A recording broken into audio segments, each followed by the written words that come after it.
வணக்கம் உறவுகளே. என்னால் நிம்மதியாக இருக்க முடியவில்லை என்றான் ஒரு அரசன் ஞானியிடம். உன் கடமையை நீ சரியாக செய்கிறாயா என்று ஞானி கேட்டார். என் நாட்டிற்கு அந்நியர் பகை இல்லை, கள்வர் பயம் இல்லை, அதிக வரிகள் விதிப்பதில்லை, முறையாக நீதி செலுத்தப்படுகிறது, நாட்டு மக்கள் மகிழ்ச்சியோடு வாழ்கிறார்கள். ஆனால் என் மனதில் மட்டும் அமைதி இல்லை. இந்த அரச பதவியில் எனக்கு நிம்மதி கிடைக்கவில்லை என்றான். அப்படியானால் ஒன்று செய், உன் நாட்டை என்னிடம் கொடுத்து விடு என்றார் ஞானி. எடுத்துக்கொள்ளுங்கள் என்றான் உடனடியாக மன்னன். நீ என்ன செய்வாய் என்றார் ஞானி. நான் எங்காவது போய் ஏதாவது வேலை செய்து பிழைத்துக் கொள்கிறேன் என்றான் அரசன். எங்கோ போய் தெரியாத வேலையை செய்வதை விட என்னிடமே வேலை செய்.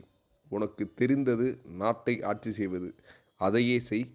என் பிரதிநிதியாக மட்டும் நீ நாட்டை ஆண்டு வா என்று கூறினார் ஞானி. நான் பிறகு வந்து வழக்குகளை பார்க்கிறேன் என்றார். சரி என்றான் மன்னன். ஒரு ஆண்டு கழிந்த பின் ஞானி அரசனை காண வந்தார்.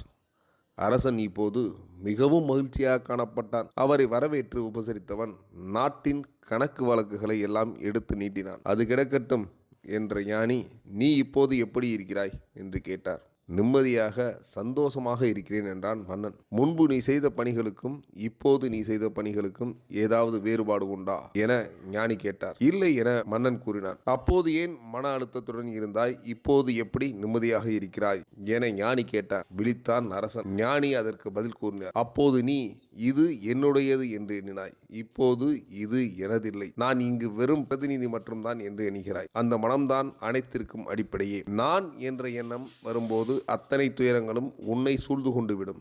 இந்த உலகம் எனதல்ல, இந்த உடல் எனதல்ல, எனக்கு அளிக்கப்பட்டது. இந்த உயிர் எனதல்ல, எனக்கு கொடுக்கப்பட்டது என்று உணர்ந்தால் துன்பங்கள் அத்தனையும் ஓடிவிடும் என்று ஞானி கூறினான்.